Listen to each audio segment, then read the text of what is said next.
Isang mapagpalang araw po sa inyong lahat. Ngayon po ay February 1, 2025, Sabado ng ikatlong linggo sa karaniwang panahon. Ating pong unang pagbasa at pagninilay sa araw na ito ay hinango mula sa sulat sa mga Hebreo chapter 11 verses 1 to 2 and verses 8 to 19. Mga kapatid, tayo'y may pananalig kung nagtitiwala tayong mangyayari ang mga inaasahan natin at naniniwala sa mga bagay na di natin nakikita. At kinalugdan ng Diyos ang mga tao noong una dahil sa kanilang pananalig sa Kanya. Dahil sa pananalig sa Diyos, tumalima si Abraham nang siya'y papuntahin ng Diyos sa lupang ipinangako sa Kanya. At tumayo siya, bagamat hindi niya alam kung saan paroroon.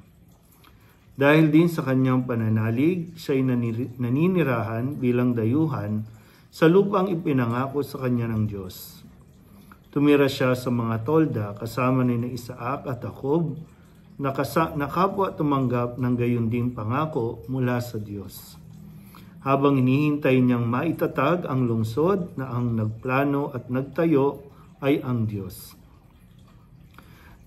Dahil din sa pananalig sa Diyos, si Sarah, bagamat matanda na, ay niloob ng Diyos na magkaanak sapagkat nanalig siya na tapat ang pangako. Kaya't sa taong maituturing na halos patay na, ay nagmula ang isang lahi na naging kasindami ng bituin sa langit at ng buhangin sa dalampasigan. Silang lahat ay namatay na may pananalig sa Diyos. Hindi nila nakamtan ang mga ipinangako ng Diyos, ngunit natanaw nila iyon mula sa malayo. Kinilala nilang sila'y dayuhan lamang at nangingibang bayan dito sa lupa. Ipinakikilala ng mga taong nagsasalita ng gayon na naghahanap pa sila ng sariling bayan. Kung ang naaalaala nila'y ang lupaing pinanggalingan nila, may pagkakataon pang makabalik sila roon. Ngunit ang hinahangad nila ay isang lungsod na lalong mabuti, yaong nasa langit. Kaya't hindi ikinahiya ng Diyos na siya'y maging Diyos nila, sapagkat ipinaganda niya sila ng isang lungsod. At nang subukin ng Diyos si Abraham,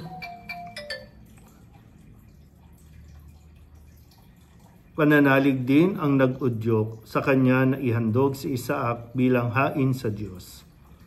Handa niyang ihandog ang kaisa-isa niyang anak.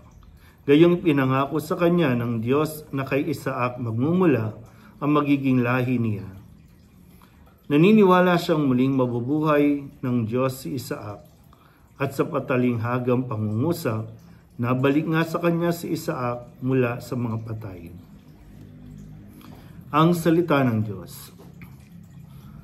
Muli po, isang mapagpalang araw sa inyo pong lahat. Bagamat ngayon ay unang araw ng panibagong buwan at natapos na natin muli, no? Ang bilis ng panahon, isang buwan na nakalipas at tayo po ay patuloy pa rin sa ating pagninilay at pagbabasa ng mga sulat sa mga Hebreo na ngayon ay binibigyan diin ang pagkakaroon natin ng pananalig. Ibinalik at ipinaalala sa atin ng lahat ng mga taong naging huwaran ng pananalig. At kapag ang isang tao ay may pananalig, siya po ay nananampalataya kahit sa mga bagay na hindi pa nangyayari o hindi pa niya nakikita. Ito yung sinasampalatayanan. Binanggit dito yung pangalan ni Abraham, maging yung pangyayari sa buhay ni Sarah, na nangako ang Diyos na sila ay magkakaanak at makalipas ang napakatagal na panahon, nanalig si Sarah na ito ay matutupad. Gayun din naman ang pananalig ni Abraham, pananalig ni Isaac, ni Jacob, no? Na nagpatuloy sa mahabang panahon. Kaya nawa, no, sa araw na ito tayo din ay muli natin ding alalahanin na maraming bagay na ginawa ang Diyos sa atin para tayo po ay mawala ng tiwala sa Kanya. Marami tayong natanggap, hindi pa man natin hinihingi, binigay niya na. Marami tayong mga panalangin at pangarap na tinupad na ng Panginoon. At kinakailangan lang talaga, no, na matuto tayong maghintay at habang naghihintay ay mas palakasin natin ang ating pananalig sa Kanya. Huwag nating hayaan na panghinaan tayo at lalong-lalo na yung bang mamuhay sa takot. No? Kasi ang isang taong namumuhay sa takot, nawawalan ito ng pananalig. At kapag nawawalan ng pananalig, ay nauuwi sa paggawa niya ng mga bagay na ayon sa kanyang lakas. No? Yung inaakala niya na sa ganitong paraan, makukuha niya ang maraming bagay. Kaya nawawala at napapalayo tuloy ito sa Diyos. So, mahalagang aspeto ng ating pakikipag-ugnayan sa Diyos ang pananalig sa Kanya. Manalig tayo na tutuparin niya ang lahat ng pangako at tutuparin niya ang Kanya pong mga sinabi para sa atin. Kaya patuloy natin na hingin din ang gabay ng Mahal na Birhen. No? Ngayong Sabadong ito, tulong at gabay ng Mahal na Birhen, siya rin mismo ay naging halimbawa at naging huwaran natin sa pananalig sa Diyos.